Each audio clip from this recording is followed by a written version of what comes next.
Have you ever believed that the two people you trust the most, your best friend and the person you love, could be the very ones destroying your life? For Sarah, everything seemed perfect. A cozy little home, bright smiles on social media, a devoted husband, and a best friend who felt more like a sister. But behind that glowing wedding photo hid a growing darkness. A secret that would turn love into a nightmare and trust into a deadly weapon. It started with one strange text, a blurry photo online, and then one fateful night when everything came crashing down. This isn't just a story about betrayal. It's about how an ordinary woman can lose all sense of reason when her heart is pushed past its breaking point. Hold on to your emotions, because what you're about to hear might make you ask yourself, if it were me, would I have done anything differently? Stay till the end to find out. What would you do if the person you trusted most turned out to be the one stabbing you in the back? It all began on what seemed like a peaceful afternoon. A small sunlit garden, laughter from a group of close friends, and at the center of it all, Sarah and her husband Daniel, the couple the neighbors lovingly called the newlyweds. 6 years together, 2 years married, a quiet home, and a social media feed full of perfect photos, holding hands, bright smiles, captions that read forever. But if you looked closely, something didn't feel right. She smiled, but her eyes didn't. 6 years together. He held her hand, but his phone was always face down on the table, screen black, like it was hiding something. Every time Daniel showered, he took longer. He said work was stressful, that clients needed him late, yet his clothes carried a faint trace of perfume that wasn't hers. Sarah still believed, still told herself every marriage has its distance. And Lily, her best friend since high school, the one who'd stood by her through everything, had started to change. She was busier, always caught up, skipping coffee dates, replying to Sarah's messages with cold one-line answers. Sarah didn't know that this distance wasn't random. Within the calm of dinner nights and weekend gatherings, small cracks were forming between the three of them. Quiet, invisible, but dangerous. Then one day, Daniel told her he was going to a bachelor party for a co-worker. Not a close friend, not anyone she knew. Just a guy's night, he said. No need for her to come. She smiled weakly and nodded, trying to ignore the unease building inside her. It's just a party, she told herself. But when Daniel closed the door, the sound of her own heartbeat echoed like a warning. That night, Sarah sat on the couch, phone in hand, the glow of the screen lighting up her anxious face.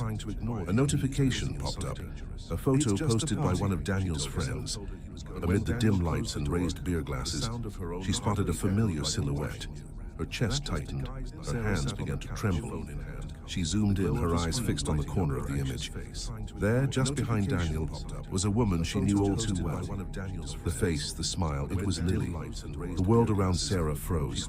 The glass slipped from her hand, red wine spilling across the tile floor like blood. She didn't know it yet, but this was only the beginning of the nightmare. Tonight there was a bachelor party, but only one of them would make it out the same. What do you think Sarah should do next? Stay silent or go find the truth with her own hands? Comment below and tell us what you would do. Sarah wasn't the kind of woman who fell apart easily. She was the one everyone in the neighborhood adored, the woman who remembered everyone's birthday, who brought cupcakes to the office just to see her co-workers smile. One friend once said, Sarah can turn a terrible day into something warm with just one message. At home, she was a devoted mother and a supportive wife, always standing behind Daniel, the man she believed was her other half. They met young, built their life from nothing. A small cream-walled house, family photos lining the hallway, cozy movie nights under a thick blanket. They looked like the picture of a perfect American dream. But even the prettiest pictures crack when the light shifts. Daniel had been working later than ever, claiming the financial market was crazy, that he needed to push harder for their future. And Sarah believed him. She truly did. She took on more of the little burdens. Her nephew's school fees, the rising electric bills, the credit card Daniel promised to take care of next week. Everyone thought she had it all, but inside, she felt her life slowly slipping through her fingers. The only person she could talk to was Lily, her best friend, her sister in all but blood, the woman who held the bouquet at her wedding, who held her hand through every miscarriage. who knew better than anyone how terrified Sarah was of being alone. They once promised each other, no matter what happens, we'll never keep secrets. But like everything else in Sarah's life, that promise was starting to crack. On Instagram, Lily still posted smiling pictures from brunches and weekend getaways, her captions light and carefree. But when Sarah texted her, "Are you okay?" the replies came cold and distant. "Busy, talk later." Sarah couldn't understand it. Somewhere between the online smiles and real-world silence, the space between them had grown, quiet, invisible, but undeniable. She told herself, maybe people just change. Yet deep down, she knew it wasn't just Lily who was changing. Something inside her own home was shifting too. That night, when Daniel left again with his usual work meeting, Sarah felt a hollow ache in her chest. She picked up her phone, scrolling through old messages, until her eyes stopped on one name, Lily. Her hand trembled as she pressed call. The ringtone dragged on, long, slow, heavy. Then came that familiar voice, warm yet strangely distant. "I can't meet you tonight, something came up." Sarah hesitated, about to ask where she was, but the line went dead. Silence filled the room, broken only by her sigh and the flicker of her phone screen. And then came the question, eager not, why is Lily avoiding me? But if she's not home, then where is she? That question would haunt Sarah for the rest of her life. If it were you, would you call again? Just to hear the truth your heart already knows? In the days that followed, everything began to feel offbeat. Daniel started coming home later and later, and every time he walked through the door, he said the same thing. "I had a meeting." But Sarah noticed the little things, the kind of details you only pick up when something inside you already knows. His shirt smelled faintly of a woman's perfume. Not hers, not familiar, but soft and expensive, the kind that lingered. When she asked casually, he just smiled, kissed her forehead, and disappeared into the bathroom, where the sound of running water lasted 20 minutes, as if he were trying to wash something off his skin. His phone, once left carelessly on the table, was now always face down, the screen dark. One afternoon, when she picked it up to move it, a small line appeared on the screen. Password changed. Her heart stopped for a second. She wasn't the suspicious type, but when had they started needing new passwords between them? And Lily. Lily was different too, in a way that scared her. Her best friend, the one who used to call every night, now cancelled plans over and over. Once, Sarah invited her for coffee. Lily agreed. Then 10 minutes before, she texted, "Sorry, something came up." The tone was still sweet, her messages still filled with laughing emojis, but the warmth was gone. The distance between them was stretching thinner and thinner, like a string about to snap. Sarah tried to ignore it, but every time her phone lit up and went dark again, the unease in her chest grew heavier. One evening, while sorting through papers, she found a crumpled receipt in Daniel's jacket pocket. A bar she'd never heard of across town. A place Daniel had never mentioned, or so he'd claimed. The total wasn't much, just a few cocktails. But the timestamp stopped her cold. The same night Daniel said he'd been working late at the office. She let out a small, bitter laugh. Probably just a coincidence, she whispered to herself, but her hands trembled as she set the paper down. That night, Sarah couldn't sleep. She lay in the dark, staring at the ceiling, until she heard the soft ding of Daniel's phone. Once, twice, 3 times. He rolled over, picked it up, swiped the screen, and smiled faintly. In the dark, she turned away, pretending to sleep, eyes wide open, heart racing. The next morning, she looked at herself in the mirror. The woman staring back had tired eyes and a practiced smile. Everyone said she was lucky, but Sarah knew real happiness doesn't need pretending. That afternoon, while scrolling through social media, a photo appeared on her feed. A group of people at a bar, neon lights casting colors across the frame, and right in the center, a familiar figure. She zoomed in and her heart stopped. It was Daniel, and next to him, leaning into his shoulder, was a woman with long brown hair and a tilted smile. A smile that looked exactly like Lily's. Sarah's hands went cold. She shut her phone, but the image burned behind her eyelids. She called Lily, no answer. She called again. Silence, then she called Daniel, straight to voicemail. Only the sound of beep, beep, filled the air, sharp, hollow, and endless. Sarah stood up, grabbed her keys, and stopped thinking. If the truth refused to come to light, she would drive into the darkness and drag it out herself, no matter what it cost. And you, if you were Sarah, would you still choose to believe?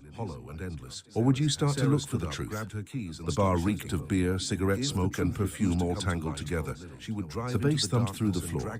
Lights flashed wildly and everything felt dizzy and chaotic. Sarah stood by the door, her hands ice cold but her chest burning. She didn't even know why she was here, only that if she hadn't come, she would have gone insane. She stepped inside, pushing through the crowd, forcing herself to breathe evenly. With every step, her heartbeat grew louder, her grip on her phone tighter. She passed laughing strangers, the clinking of glasses, the roar of drunken cheers, until she saw him. Daniel. She stepped inside. He was sitting on a couch near the center of the room, leaning in close to a woman. The woman turned slightly, and Sarah's heart stopped. It was Lily, her best friend. They were sitting far too close enough that no one could mistake what it meant. Daniel said something and Lily laughed. Not loudly, but enough for Sarah to see that familiar smile, the one that used to belong to her. Then Daniel's hand reached out, brushing against Lily's wrist. A small touch, barely a second, but it hit Sarah like a knife straight through the chest. She froze. The music, the crowd, the noise, everything vanished. There was only the sound of her own heartbeat pounding in her ears. Daniel turned his head. Their eyes met. That single moment stretched into forever. His smile vanished. His face went pale. Lily jolted, spilling her drink across the table. The room fell silent for a heartbeat. Even the music seemed to hold its breath. Sarah walked forward. The crowd parted slowly, whispers rippling around them. "What is this?" she asked. Her voice was calm, too calm, but her eyes were wet. Daniel stood up, stammering. "Sarah, please, just let me explain." "Explain what?" She cut him off, her voice trembling. "Explain how you've been sleeping with my best friend?" Lily lowered her head, tears slipping down her face. Daniel said nothing. He couldn't even meet her eyes. Sarah took a deep breath, fighting the sob that threatened to break free. Then she whispered almost to herself, "Don't bother." She turned around and walked out. The door closed behind her, and the music roared back to life. But for Sarah, the world had gone silent. She stood outside, the cold night air biting at her skin, tears streaming down her face before she even realized it. She didn't know where she was going, only that what she had just seen would haunt her for the rest of her life. Then the narrator's voice came soft and heavy, filled with quiet sorrow. She walked away, but this wasn't the end. It was only the first one. "And you, if you were her, would you walk away in silence? Or stay, just to hear one last lie?" Sarah didn't remember how long she had been driving. The road ahead blurred through her tears, the world around her fading into a slow-motion film she was being forced to watch over and over again. She didn't want to believe it, but the image, Daniel's hand on Lily's wrist, his shocked eyes when he saw her, kept replaying in her mind like a wound that refused to close. She parked in the lot near their house and sat still, her hands trembling on the steering wheel. In the rearview mirror, she saw a pale, hollow face staring back, swollen eyes, smeared makeup, a woman she barely recognized. The house that had once felt safe now looked cold and empty. The couch where they used to watch movies, the kitchen where Daniel once hugged her from behind while she cooked. Every corner of that home had turned into evidence of a lie that had lasted far too long. She unlocked her phone and scrolled through old messages. "I love you. You're the only one for me." Words that once warmed her heart now made her stomach turn. At 2 a.m., Sarah was still awake, pacing like a ghost. She stopped in front of their wedding photo, the one where they were both laughing, eyes locked like nothing could ever break them apart. She took it off the wall, held it for a moment, then let it fall. The glass shattered, a sharp sound slicing through the silence. She sank to the floor, her hands trembling, but no more tears came. The next morning, the neighbors still greeted her with smiles. You two make such a perfect couple, they said. Sarah smiled back politely, her heart an empty shell. Daniel didn't come home. No calls, no messages, only silence. And that silence told her more than any confession ever could. Then a text appeared from Lily. Just 3 words, they said. I'm sorry, Sarah. She stared at it for a long moment, then deleted it. No reply, no need. There was nothing left to say. Apologies meant nothing when they came from the people who destroyed you inside your own home. Days passed. Sarah went through the motions. Work, smiles, small talk. But inside she was crumbling. Every time she passed that bar, a dull pain stabbed her chest. Every time she saw a couple holding hands, she remembered that night. And then one afternoon, Daniel came back. He stood at the door, his voice low and broken. I'm sorry, he said. I don't even know where to start. Sarah looked at him for a long moment, her voice quiet but steady. You don't have to say anything, Daniel. I already know. She closed the door, gently but with finality. And in that single sound, she ended everything they had ever been. That night, Sarah sat alone in the dark. She thought about all the years they had shared, about the love that had once been real, until it turned into the knife that stabbed her in the back. And then came the voiceover, soft but heavy with truth. Sometimes the person who kills you doesn't need a gun or a knife. They just need to say they love you, and then betray it. So what about you? After a betrayal that deep, would you forgive, or would you start thinking about how to take back your justice? Sarah was no longer the woman she had been 3 days ago. She woke in the middle of the night, heart racing, her dreams tangled between flashes of Daniel and Lily. Old laughter twisted into whispers she couldn't escape. The house was silent, but inside her mind raged a storm. Memories flooded back. The nights Daniel said he had to work late. The days Lily suddenly became too busy. The moments Daniel's phone flipped face down the second she entered the room. Once those details had felt meaningless. Now, they fit together perfectly, painting a picture so sharp it stole her breath away. She began doing what people who once loved too deeply often do, searching for reasons, trying to understand. She reread old texts, checked receipts, combed through every trace on their phones. One restaurant bill had both their names, dated the same night Daniel had said he was at the office. Her eyes froze on the line that read table for 2. A chill ran through her body. Beside it lay a bracelet, the one Lily had given her for her birthday, the one Sarah wore every day. Now it felt like evidence from a crime scene of betrayal. Sarah didn't scream, she didn't break things, she went silent. The kind of silence more terrifying than any scream. She began to follow Daniel. Not like someone losing her mind, but with the precision of a woman who had once trusted completely and been betrayed to the bone. She knew his work hours, where he parked, when Lily went jogging, every step they took, every glance they shared. She recorded it all, living proof of the truth they thought they could hide. One night, she parked a few meters from Daniel's new apartment. Through the window, the light glowed warm and soft. 2 shadows moved inside, close, comfortable, as if nothing they were doing was wrong. Sarah sat in her car, hands gripping the steering wheel, eyes empty. In that moment, her pain transformed into something colder, sharper. The part of her that had died in that bar was gone, replaced by something dangerous, determination. On the passenger seat lay her phone. She opened an old photo, the 3 of them together on a summer trip. She ran her finger across Lily's face, then Daniel's, and then she deleted the picture, without hesitation. At that moment, Sarah understood. If they could kill her trust, she could end everything her own way. The narrator's voice grew low and steady.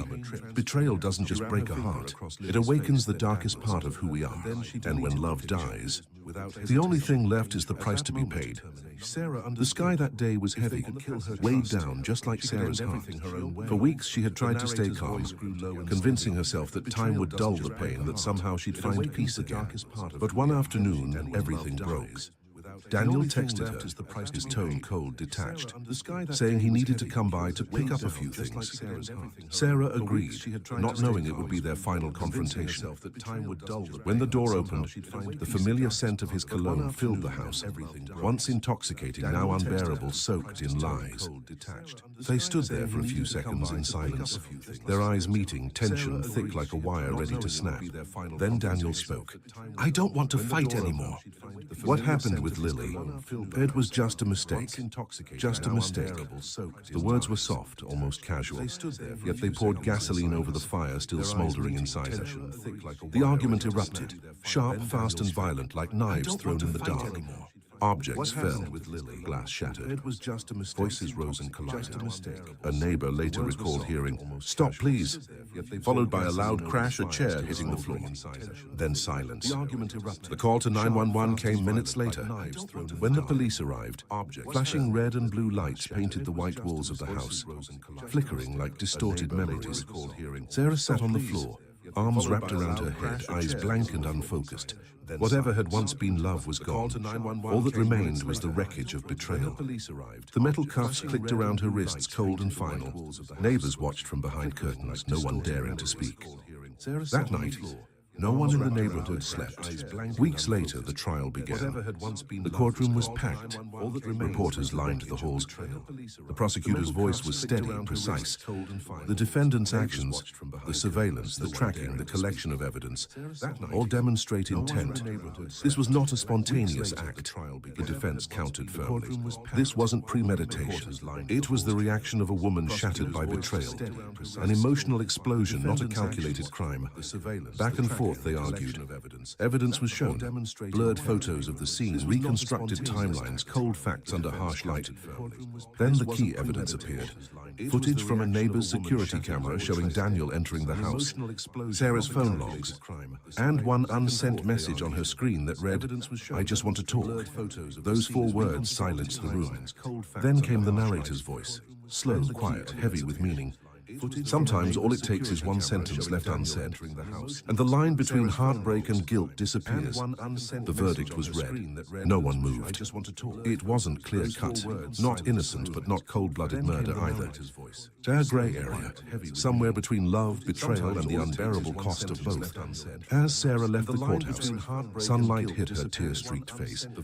People watching didn't know whether to pity her or fear her. And the voice closed the story. This was no longer about love or hate. It was about the final limit of what a person becomes when their heart has been completely destroyed. So tell me, when you're pushed to your breaking point, do you think you could still hold on to your sanity? When everything finally ended, Sarah was left with nothing but silence, the kind that ate deep inside. No more flashing red and blue lights against the walls, no more footsteps echoing on cold floors, no more judgmental stares in the courtroom.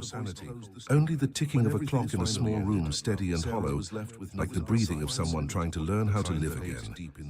After the trial, she was sent to a rehabilitation center for people who had lost control in moments of emotional breakdown. There, surrounded by others whose faces carried their own scars of pain and regret, Sarah began to write, not to justify, but to understand. She wrote about Lily, about the afternoons when they laughed until their stomachs hurt in the kitchen. She wrote about Daniel, the nights he held her in the rain, promising he'd never let go. And she wrote about that final night, the one where everything shattered, when pain and anger merged into one unbearable storm. Her handwriting trembled, but her words were honest. "I'm no longer the woman they once knew, but I don't want to be the person I was that night either." 2 years later, Sarah was released on parole. She left her old city behind and moved to a quiet coastal town, a place where no one knew her past, where there was only the sound of waves and wind. She became a volunteer at a support group for women who had suffered abuse and betrayal. Every day she listened as they spoke, stories filled with silence, fear, and heartbreak that mirrored her own. Some cried as they held her hand. One woman asked softly, "Have you ever forgiven yourself?" Sarah smiled faintly and whispered, Forgiveness isn't easy, but living means you have to try. The judge who presided over her case once wrote a single line in her file. No one in this tragedy was truly evil, only people who didn't know when to stop before it was too late. That sentence stayed with her. Every morning she read it again, a reminder that justice isn't only found in a verdict, but in how a person chooses to rise after their mistakes. One evening, Sarah stood by the shore watching the sunset melt into the water. She closed her eyes, breathing in the cold air and tasting the salt on her lips. She was no longer the fragile woman she once was, no longer searching for answers in anyone else's eyes. She had learned how to forgive, starting with herself. If you ever find yourself in a relationship that makes you afraid, that makes you lose who you are, walk away while you still can, because sometimes survival itself is victory. Betrayal can kill love, but forgiving yourself is the only way to begin again. Thank you for watching Mr. Nightmare 1. If Sarah's story made you think, share it. Because somewhere out there, someone might still be waiting to be saved from a pain they're too afraid to speak of. Betrayal can kill love, but forgiving yourself is the only way to begin again. Thank you for watching Mr. Nightmare 1. Have you ever imagined that the happiest day of your life could turn into the day you lose everything? That's right. You didn't hear that. Kira has spent the last 5 years planning her dream wedding with Darius. But this morning, an unsettling feeling she couldn't explain kept her on edge.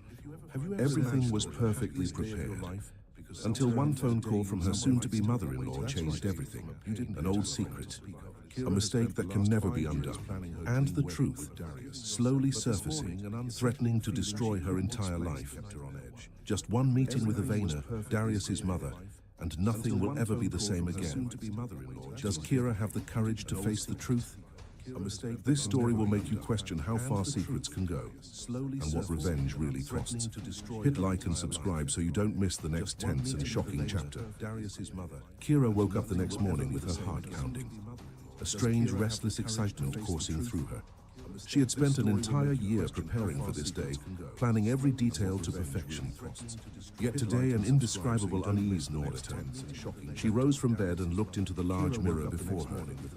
Reflected back was a woman in a pure white wedding gown, the morning light spilling in and making the dress shimmer beautifully. But in that fleeting moment, its brilliance seemed fragile, as if one small gust of wind could shatter the illusion. Today was the day she would finally become Darius's wife, the man she loved deeply, the one who had stood by her side through 5 long years of ups and downs. But no matter how hard she tried, Kira couldn't shake the feeling that something was about to go terribly wrong. She sighed and decided to leave her room, but just as she reached for the door, the shrill sound of the phone broke the silence. "Ivana Collins is calling you," her mother, Ruth, called from downstairs. A sudden chill ran down Kira's spine. Ivana, Darius's mother, was a strong, powerful woman, but cold, intimidating, and impossible to read. Just hearing her name was enough to make Kira tense up. Their relationship had always been strained. Ivana never hid her disapproval, nor did she ever try to be warm. Kira knew immediately. This call couldn't mean anything good. She walked downstairs, exchanging a glance with her mother, who frowned slightly. Worry etched across her face. "Don't you feel it, Kira?" "Everything's too quiet," Ruth murmured. Kira smiled softly, trying to reassure her. "You're just overthinking, Mom. Everything's going to be fine." But deep down, Ruth wasn't convinced. Something in her gut told her it wasn't. In the living room, the phone kept ringing. Kira picked it up and pressed answer. "Kira, it's Ivana," came the cold, emotionless voice on the other end. "We need to talk now. Don't make me wait." Kira froze. Her heartbeat quickened. Something was very wrong, and she knew this conversation would change everything. An hour later, Ivana's sleek black car pulled up in front of the house. From the window, Kira watched as the older woman stepped out, dressed in a dark, elegant suit, hair perfectly pinned up, not a strand out of place. Ivana always looked flawless, but today there was something different about her, as if she were carrying a heavy burden she could barely contain. Ruth opened the door with a polite smile, though worry lingered in her eyes. "Ivana, what a surprise. Please come in." Ivana said nothing at first, simply nodded and stepped inside. She followed Kira to the living room, then stopped abruptly, turning to face her with that sharp, unreadable gaze. "We need to talk," Ivana said flatly, as if discussing the weather. A shiver ran down Kira's spine. What is it, Ivana? She managed to ask, her voice trembling. For a moment, Ivana said nothing, just stared at her, eyes cutting straight through her soul. Then finally she spoke. I found a diary. Kira's breath caught in her throat. Her stomach dropped. Terence's diary. Ivana's late husband. The man Kira had made a terrible mistake with. One single night 10 years ago. Ivana's voice remained cold, steady, and precise. That diary tells me everything. About you. About the affair you had with my husband. I know it all. The ground seemed to vanish beneath Kira's feet. Her mind went blank. It couldn't be real, but the truth in Ivana's words was undeniable. For 10 years, Kira had buried that secret deep within her, determined never to speak of it again. But now, standing before Ivana, she knew the past she thought she'd buried was about to destroy everything she loved. Kira stood frozen, the phone heavy in her trembling hands. Ivana's voice on the other end was cold, so cold it made Kira's heart tighten. Kira, I need to see you. Right now. Don't keep me waiting. Just one short sentence, yet it sent a wave of fear rippling through her chest. Kira was used to Ivana's distant, icy demeanor, but never had she felt this kind of tension, especially not on the day before her wedding. Setting the phone down, she felt her uneasiness grow stronger.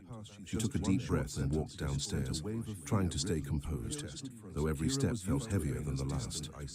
When she entered the living room, her eyes instinctively turned toward her mother.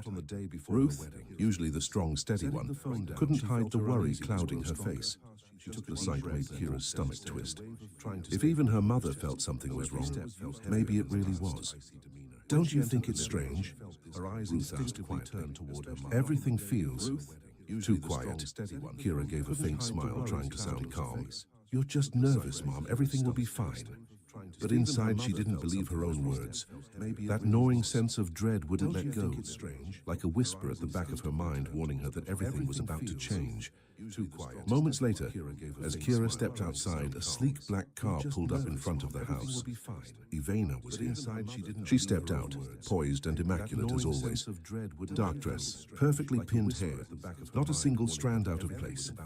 Ivana carried herself with power, elegance, and an icy grace that filled the air the moment she appeared. But today, there was something different in her eyes.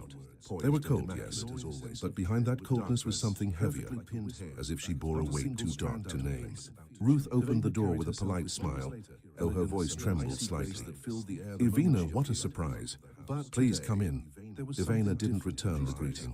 She simply nodded and stepped inside, her gaze locked on Kira. She didn't need to say anything, and that piercing look alone made Kira feel exposed, stripped bare under its sharpness. We need to talk, Ivana said flatly. Her tone carried no emotion, but each word hit like ice. A chill ran down Kira's spine. She bit her lip, forcing herself to stay calm. What is it, Ivana? She asked, her voice barely steady, part question, part plea. Ivana said nothing at first. She just stared, long enough for the silence to become unbearable. Then finally her voice cut through the room like a blade. I found a diary. Kira froze. Her blood seemed to stop flowing. A diary? She whispered, her throat dry. Terence's diary? It couldn't be. Ivana's gaze never wavered. Terence wrote everything in it. Everything about you and him. I know it all. Her words hit Kira like a punch to the chest. The air left her lungs. That one mistake, the forbidden night with Terence, Ivana's late husband, the sin she'd buried for years, was finally unearthed. Kira lowered her head, unable to speak. Guilt and panic washed over her, crushing her from the inside. All she wanted now was to run, to escape the truth clawing its way back to the surface. But deep down, she knew there was no escape anymore. She would have to face it, no matter how much it destroyed her. Kira felt like a storm was closing in as she stood in the living room, the phone still trembling in her hand. The chill from Ivana's voice lingered in the air, seeping into her bones. That demand for a private meeting wasn't just unexpected. It carried a weight that made Kira's chest tighten with fear. Why now? Why today? When everything for the wedding was finally perfect. Kira couldn't stop her thoughts from spiraling. What could possibly be waiting for her behind those cold, deliberate words? Moments later, She saw the sleek black car pull up outside. Ivina stepped out, her expression unreadable, her movements deliberate and composed. Each step she took toward the house felt like a warning, heavy, measured, and filled with unspoken power. Kira's stomach twisted tighter with every second. There was something ominous in the air, something dark creeping closer. From across the room, Ruth watched anxiously, her worry plain on her face. "Evina, what a surprise," she greeted, forcing a polite tone. "Please come in." Ivana gave only a curt nod. No smile, no small talk. Just that piercing, ice-cold stare that seemed to strip away every defense Kira had left. Kira gestured toward the couch, but the atmosphere in the room was suffocating. She could barely breathe as Ivana sat down, eyes locked on her like a hawk. "I found a diary," Ivana said at last, her voice calm but filled with quiet menace. Kira froze. The breath caught in her throat. "The diary belonged to my husband," Ivana continued evenly. "Terence. I came across it while clearing out some old boxes in the attic. And now I understand that you couldn't hide this forever." Kira's pulse quickened, her vision blurring. She could hear nothing but the pounding of her own heart. "You slept with my husband. I know everything." The words hit her like a slap across the face, sharp, brutal, and final. 10 years of silence, of guilt buried deep in her soul, shattered in an instant. The secret she thought she had erased was suddenly laid bare. Her face burned with shame. "I know everything." Her throat tightened. No words came out, only the weight of her own mistakes pressing down on her. Kira stood there, speechless and trembling. She couldn't deny it. But how could she live with it, or call off her wedding now? Darius was her future, her one anchor, the man she had built her dreams around. And yet her past was tearing it all apart. What was she supposed to do? Confront the truth, or let Ivana destroy everything she loved? The world around her seemed to collapse piece by piece. Every word from Ivana cut deeper than the last. And in that moment, Kira realized she might not only be losing her wedding, but her entire future. But could she still fight for her love? Or was forgiveness already impossible? Don't miss what happens next, because the story is about to reach its most tense and tragic turn yet. Kira felt the world crumbling around her, as Ivana's cold, disdainful stare locked onto her like a trap.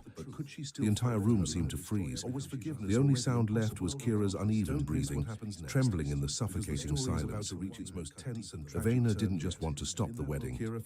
She wanted to destroy everything Kira had built with Darius over the past 5 years. "You're not worthy of being my daughter-in-law," Ivana said, her tone slicing through the air like a blade. Each word dripped with contempt. "You broke my family once, and now you think you can join it? No, you don't belong here."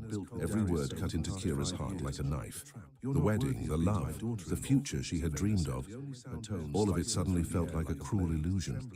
Everything she'd planned, every ounce of hope she'd held on to was collapsing beneath her feet. But she couldn't let Ivana's words destroy her. Darius was everything to her. The man she loved, the man who gave her strength, the one she wanted to share her life with. She couldn't let a mistake from the past erase their future. "You don't get to decide my life," Kira said, her voice trembling but fierce with resolve. "I love Darius, and I won't let the past ruin what we have. This wedding will happen, whether you like it or not." She met Ivana's gaze head-on, the fear in her eyes replaced by defiance. Kira knew she couldn't cancel the wedding. She wouldn't let her past define her. Not now, not ever. Ivana's lips curled into a cold smile, not one of amusement, but of scorn. "You may love Darius," she said sharply, "but you will never be part of this family. You made my husband suffer for years. You don't have the right to stand here. You don't deserve it." The words hit Kira like icy water, shocking her to the core, but she refused to fall apart. She wouldn't let Ivana crush her dreams. No matter how painful the truth was, she would not let it destroy her love for Darius. Ivana's words echoed in her mind. "You slept with my husband. You destroyed my family." Yes, Kira had spent years regretting that one night, that single unforgivable mistake. But facing Ivana's cruelty now, she knew she couldn't let that guilt control her anymore. The past was gone, and she wouldn't let it be used as a weapon to ruin her life. Even through the pain, Kira stood tall. She wouldn't let Ivaina's hatred or judgment tear her down. She wouldn't let the past steal her chance at happiness. Taking a deep breath, Kira steadied herself. Darius was the only man she had ever truly loved, and no matter what, she would protect their love. Betrayal could wound, but it couldn't destroy a heart that still believed in love. When she turned to look at Darius, his eyes were filled with worry and heartbreak, but also with faith. Faith in her, in them, and that was enough. Kira took his hand tightly, feeling his strength flow through her. "We'll get married, Darius," she whispered firmly, "and we'll get through this, together." She could feel their love anchoring her, giving her the courage to face whatever came next. Every challenge, every judgment, none of it could break what they had. The tension in the room was still thick, but deep down, Kira knew one thing for sure. She would never let betrayal or the past decide her future. And what about you? Would you have the strength to stand up and fight for the person you love, no matter the cost? Everything was perfect. Guests were laughing. Music flowed softly through the hall, and golden chandeliers sparkled above like stars. It was the kind of wedding people dream of. Beautiful, elegant, unforgettable. No one could have imagined that this fairy tale celebration would end in blood and tragedy. Guests were laughing. Kira, the radiant bride, stood beside Darius in her flawless white gown, smiling as they walked down the aisle, surrounded by friends, family, and love. It was supposed to be the happiest day of her life. But then, everything changed. At the entrance stood a familiar figure, Ivaina. The moment Kira's eyes met hers, the room fell silent. The warmth and laughter vanished, replaced by a chilling tension that wrapped around everyone. Ivaina didn't come to bless this marriage. She came like a storm, bringing destruction with her. Her cold, unforgiving gaze fixed on Kira. "You have no right to stand here," she said, her voice cutting through the silence. "You will never be my daughter-in-law." Before anyone could react, Ivaina stepped forward. In her trembling hand gleamed a knife, sharp, cold, and filled with rage. Kira's breath caught in her throat. It couldn't be real. Not here, not now. But before she could move, Ivaina lunged. The blade struck. A gasp of horror rippled through the crowd. Screams filled the air. Kira collapsed to the floor, the white of her wedding dress quickly turning crimson. The chandeliers above blurred as her vision dimmed. The music stopped. The world faded into silence. Through the haze, she could barely make out Darius's voice, calling her name, breaking apart with anguish. But she couldn't answer. Her strength was slipping away. Each strike, each moment, tore apart not just her body, but every dream, every hope she had fought to protect. Before the eyes of hundreds, love turned into horror, and Darius, the man she loved, stood frozen, powerless to stop the mother who had just destroyed everything. The perfect wedding became a nightmare. Tears, screams, disbelief. No one could process what they were witnessing. Love, betrayal, and revenge had collided, and in one terrible instant it was all over. Kira would never walk into the future she dreamed of, and Darius would spend the rest of his life haunted by the image of the woman he loved and the mother who took her away. A single act of revenge had shattered every life it touched. So tell us, what do you think of Ivaina's actions? Was her vengeance worth the price she paid? Share your thoughts below. The day after Kira's death, Darius could no longer recognize the man staring back at him in the mirror. The loss of his wife had left a wound far too deep to ever heal. But worse than grief was the betrayal that had come from the person he trusted most, his own mother. Ivaina, the woman he had respected, admired, and loved, had become the monster who ended his dream, his marriage, and the love of his life. Everything he once believed in, family, loyalty, love, had crumbled beneath his feet like sand washed away by the tide. Standing amidst the ruins of his happiness, Darius was trapped between pain and rage. He couldn't understand. How could his mother do this? Could someone who truly loved him kill the woman he loved, right before his eyes, just to satisfy her own hatred and thirst for revenge. He didn't know who to blame anymore, or whether forgiveness was even possible. His eyes fell on Kira's lifeless body, still in her wedding gown, now stained red. And when he looked at Ivana, all he saw was coldness. No regret, no sorrow, just an eerie calm. He didn't know who to blame anymore. Darius choked out, his voice breaking. You killed her. Ivana didn't flinch. Her expression was stone. Yes, she said flatly. I did. She was a disgrace to this family. This is justice for what Terence suffered. I freed us from her filth. There was no remorse in her tone, no trace of the woman who once held him as a child. In her mind, she had done what was right, what was necessary. Years of pain had hardened her heart until nothing was left but vengeance. She believed she had freed the family from shame, that Kira's death was a form of redemption, a final act of balance for the humiliation she had endured. Even as guests wept and the family fell apart, Ivana stood firm, convinced she had fulfilled her duty. But revenge didn't bring her peace. It only hollowed her out further. The pain didn't vanish, it transformed into cruelty. She felt no guilt, no remorse, only the cold satisfaction of having restored honor at the cost of her son's soul. Darius stood there staring at her, realizing that everything he once loved was gone. Love, family, hope, all of it, destroyed. He didn't know how to move forward or if he even wanted to. His world had ended with Kira's final breath. In the end, Kira's death wasn't just the end of a love story. It was the death of a family. Darius could never forgive his mother, and Ivana could never undo what she'd done. What remained was only ruin, ruin born from choices that could never be taken back. The tragedy of Kira and Darius is more than a story of love and loss. It's a warning about vengeance, forgiveness, and the irreversible cost of hatred. When we let revenge consume us, we risk losing everything that truly matters. So what do you think of Ivana's actions? Was her revenge ever worth the price she paid? Share your thoughts below. We want to hear what you think. And the irreversible cost of hatred. When we let revenge consume us, we risk losing everything that truly matters. It was supposed to be the happiest day of her life. October 27th, 2021. The day 52-year-old Dawn Walker finally found love again. Surrounded by her daughters, her friends, her new husband, she smiled for photos inside a quiet registry office in Halifax. But behind that smile, something felt off. Her hands shook. Her eyes wandered. More than one guest whispered that Dawn didn't look like a woman getting married. She looked like someone saying goodbye.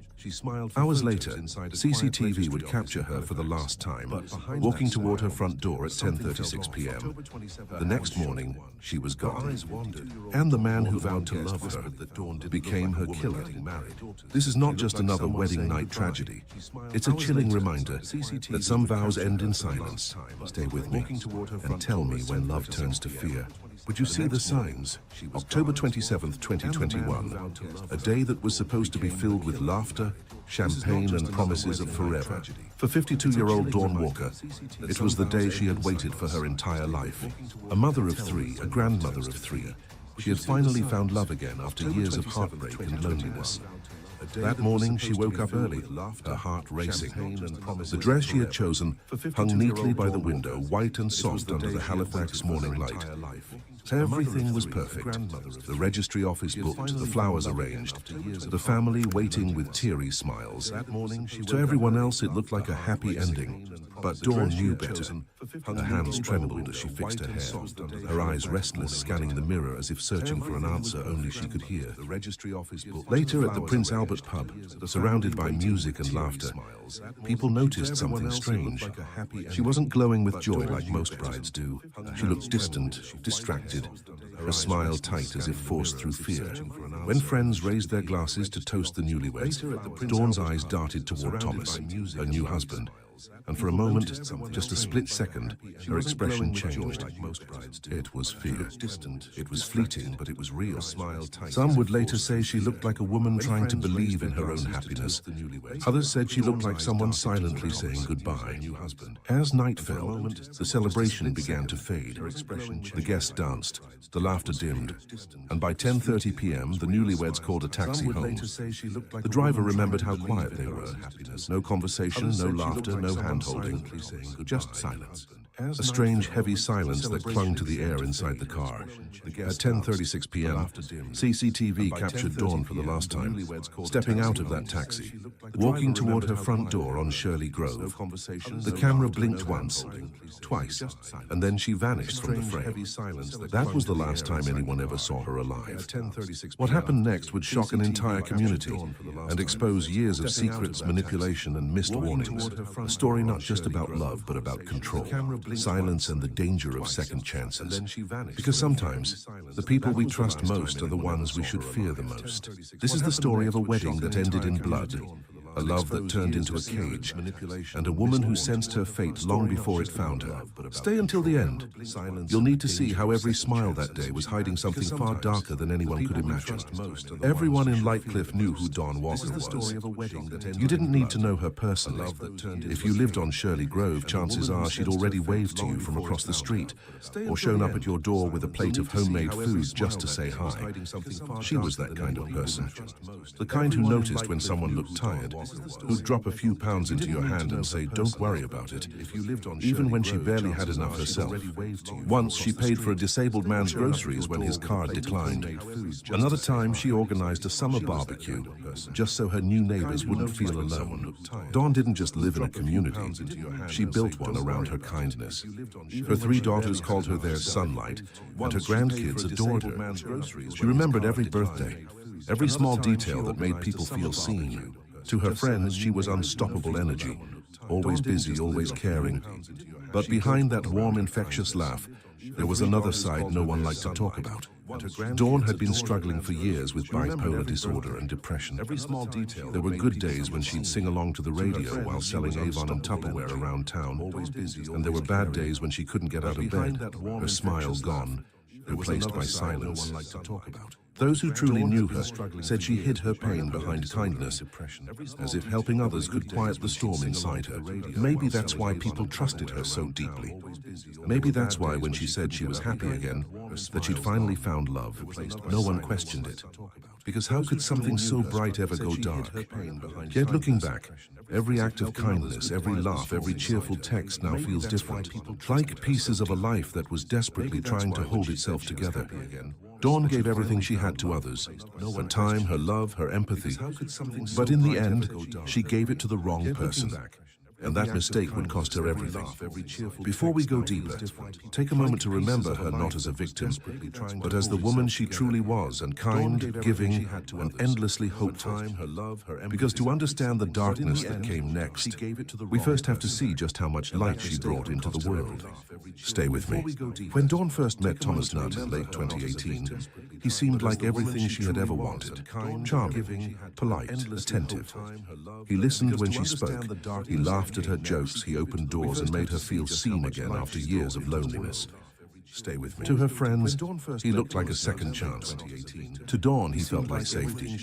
But safety was the last thing Thomas Nutt could ever offer. Behind that calm smile was a man with a past soaked in violence, one he'd spent decades hiding beneath his gentle tone and practiced charm. At 17, he was already convicted of grievous bodily harm. In his 20s, he spent years behind bars for robberies and assaults. In his 30s, he deliberately rammed a woman's car in a fit of road rage. And between 2005 and 2015, he terrorized his former partner, Kimberly Alcock, a woman who would later describe him as a monster hiding behind a polite mask. Kimberly said he could be loving one moment and a nightmare the next. He'd switch in an instant, eyes wide, voice low, like something inside him broke loose. She said, when he lost his temper, nothing could stop him. He became someone else. After a decade of fear, she finally escaped, but not without scars, both the kind you can see and the kind you can't. When Dawn met Thomas, people who knew his past tried to warn her. Be careful, they said. He's not what he seems. But Dawn, ever kind, ever hopeful, believed what so many victims before her believed, that love could fix what life had broken. She told friends, everyone deserves a second chance. Maybe she thought she could heal him. Maybe she thought her kindness would change him. But Thomas didn't want to be healed. He wanted control. And slowly, quietly, he began to take it. One decision, one boundary, one piece of her independence at a time. He wasn't loud about it. He didn't have to be. That's the thing about predators. They don't chase, they wait. By the time Dawn realized what she was trapped in, it was already too late. The smile that had once made her feel safe would become the last thing she saw. Before we move forward, remember this moment, the illusion of love, the mask before the monster. Because from here on, every warning she ignored would echo louder until it became the scream no one heard in time. Stay with me. This is where the darkness begins. At first, it was small things. Thomas didn't like Dawn's daughters visiting too often. He said he wanted alone time, that he needed her to himself. Then came the rules. No phone calls after a certain hour. No going out without letting him know where she was. He began checking her messages, showing up unannounced when she was selling Avon or talking to neighbors. What seemed like protectiveness turned into control, and what looked like love slowly became surveillance. By 2020, Dawn's laughter had quieted. She stopped attending gatherings, stopped hosting her little barbecues, and the woman who once brightened everyone's day now spoke in whispers. Her daughters noticed bruises she couldn't explain, a black eye hidden behind makeup, a swollen lip brushed off as an accident. But neighbors knew better. They'd seen him yelling at her on the front lawn. They'd heard things through the walls that no one should ever hear. Shouting, crashes, silence, and then Dawn's voice trembling, begging him to stop. Several times police were called. Each time she told them what happened. Each time she took it back. He didn't mean it, she'd say. He just lost his temper. It's a cycle too many victims know too well. Violence, apology, forgiveness, repeat. In August 2021, the cycle nearly ended in death. Around 4:30 in the morning, a neighbor named Malcolm heard Dawn screaming, "Don't believe him, he's trying to kill me." Moments later, Thomas appeared at the door, calm, claiming she was having an asthma attack. But the look in her eyes told another story, one of terror and exhaustion. When friends asked why she stayed, Dawn would shrug, "Because I love him, because I'm scared of what happens if I leave." Those who loved her tried to intervene. Her daughter Kira begged her to get out. Even Kimberly, Thomas's ex, reached out privately with a chilling message. "He will kill you one day. Please leave before he does." But Dawn didn't. Maybe she believed he could change. Maybe she hoped that marrying him would calm the storm. That commitment might bring peace. So despite the warnings, despite the bruises, despite the voice in her own head whispering danger, Dawn Walker stood at that altar 2 months later and said, "I do." What she didn't know was that it wasn't a vow, it was a countdown. Every red flag had been raised, every alarm had sounded, but no one could stop what was coming next, because love can blind you, and sometimes it kills you. Stay with me.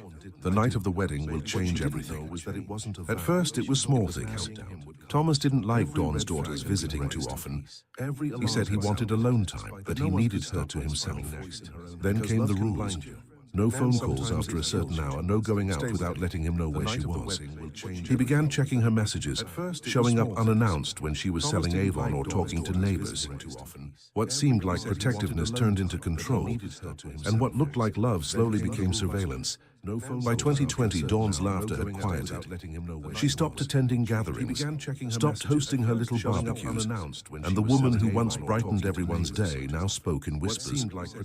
Her daughters noticed bruises she couldn't explain, a black eye hidden behind makeup, a swollen lip brushed off as an accident.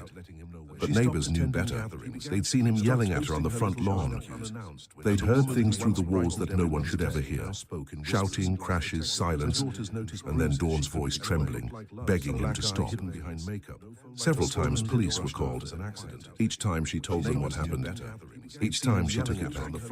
He didn't mean it, she'd say. He just lost his temper.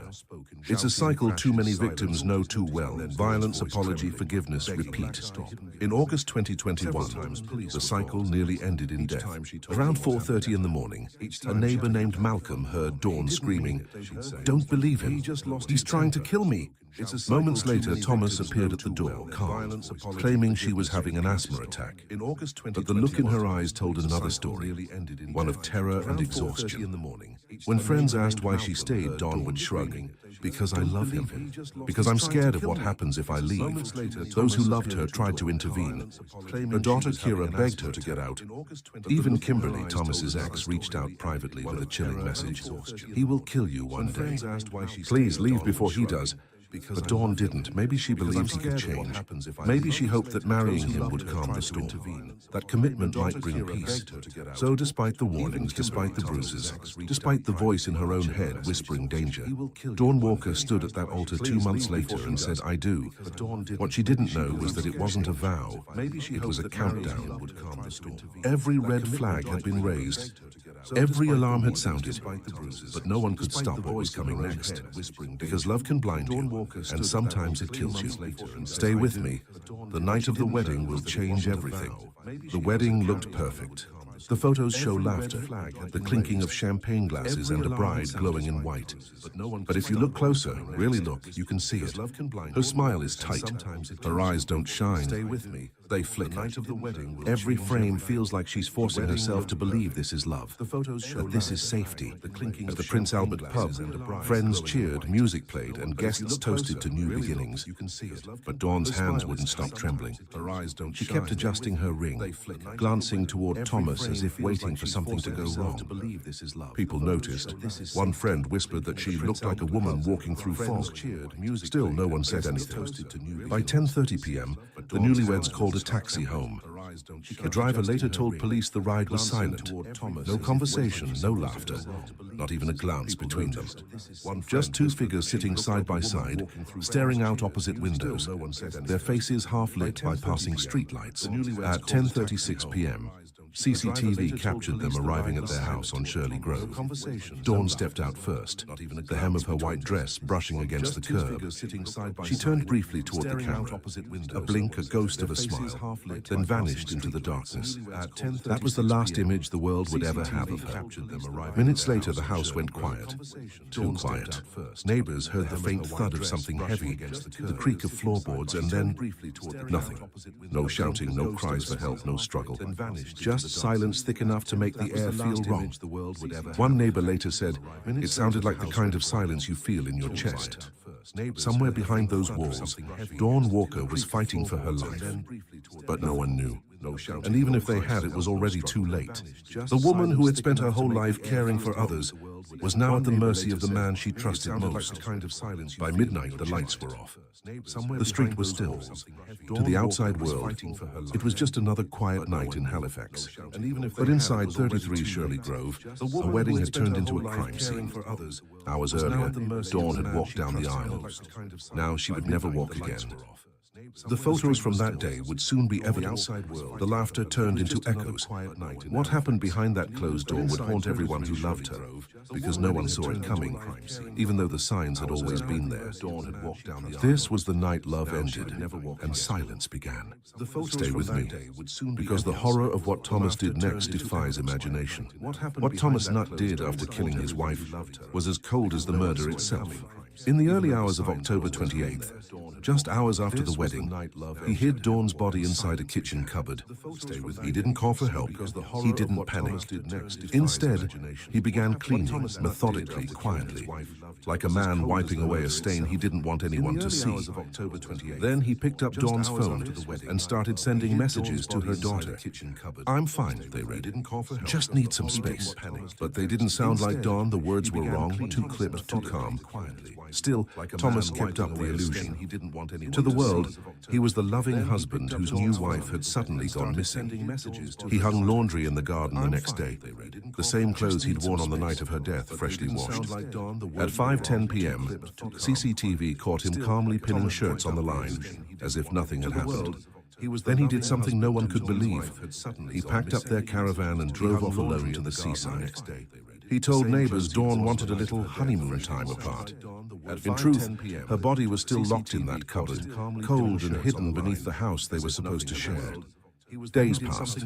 October 31st, Halloween. Thomas returned home and, in a grotesque parody of normalcy, began decorating the house with fake cobwebs and caution tape. He hung skeletons on the walls while his wife's corpse was still there, just a few feet away. Then, pretending to be worried, he called Dawn's daughter, urging her to come help look for Mom. He even took her and her young son into the very kitchen where Dawn's body lay concealed. Later, Kira would recall the horror of realizing she had fed her child in the same spot where her mother had been murdered. By afternoon, pressure from police was building. Officers wanted to search the house, and Thomas knew he was out of time. So at 4:38 p.m., CCTV captured him dragging a large suitcase through the backyard, Dawn's body inside. Minutes later, officers arrived at the door. He greeted them calmly, pretending to be the worried husband. But the truth was already unraveling. When her body was discovered dumped in nearby bushes, Thomas still tried to lie, claiming they'd argued, that he'd lost control. But his lies fell apart fast. The CCTV, the fake text messages, the washed clothes, every detail screamed premeditation. The jury saw through him in hours, guilty of murder. Life in prison, minimum term, 21 years. But for many, it didn't feel like justice. Not for the woman whose kindness was used against her. Not for the family who lived that nightmare. Thomas had planned every moment after the murder. But the one thing he couldn't control was the truth. And the truth exposed him for what he really was. Not a grieving husband, not a man who snapped, but a predator who thought he could rewrite reality itself. Stay with me, because the aftermath of his arrest revealed just how many chances the world had to stop him, and didn't. When the truth finally came out, the world around Dawn Walker fell apart. Her daughters couldn't comprehend it, how the man their mother had married, the man who smiled in wedding photos just hours before, had turned into her killer. The youngest, Kira, told the court in tears, "When I was in Mum's kitchen feeding my son, she was already dead, just 2 meters away, hidden in the cupboard." That single sentence shattered the courtroom. It wasn't just grief. It was the kind of horror that never leaves you. In Lightcliff, neighbors gathered outside 33 Shirley Grove with flowers and candles. They started a community fundraiser, raising over $5,000 for Dawn's funeral, a sign of how deeply loved she had been. The woman who once threw barbecues to bring people together was now mourned by an entire town. And as the trial unfolded, outrage grew. The court heard years of ignored warnings, police reports withdrawn, bruises dismissed, neighbors unheard. The judge didn't mince words. This was a preventable tragedy. The system failed her. But perhaps the most haunting words came from Kimberly Olcott, the ex-partner who had escaped Thomas Nutt years earlier. Standing outside court, she said softly, "He did to Dawn what he always said he would. I survived. She didn't. He's a predator, and the system let him keep hunting." Those words cut through every headline, every statistic, every excuse. Dawn's death wasn't just one man's cruelty. It was the cost of silence, the price of disbelief. Her family says they still hear her laugh in old voicemails, still expect her calls on birthdays. But now, every ring is a reminder of the voice they'll never hear again. Today, her story has become more than tragedy. It's a warning. Behind every quiet bruise, every "I'm fine" could be a Dawn Walker waiting for help that never comes. If you or someone you know is trapped in an abusive relationship, please reach out. Call the National Domestic Violence Helpline or speak to someone you trust. Don't wait. Don't let another name become a headline. Dawn's life was taken far too soon, but her story can still save lives if we listen. Because real love never hurts.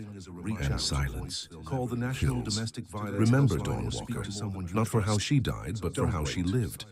A mother of three, a loving grandmother, a woman who gave even when she had little herself. She was the kind of person who paid for a stranger's groceries, who remembered every birthday, who believed in kindness even when the world wasn't kind to her. That's what we should hold on to. Dawn's warmth, her generosity, her unshakable faith in love. The night she died took her life, but not her legacy. Her neighbors in Lightcliff still speak her name, still place fresh flowers outside her old home. They say that when the wind passes through the street, it feels like she's still there, smiling, waving, spreading the same quiet joy she always did. We tell Dawn's story not to dwell on tragedy, but to awaken empathy.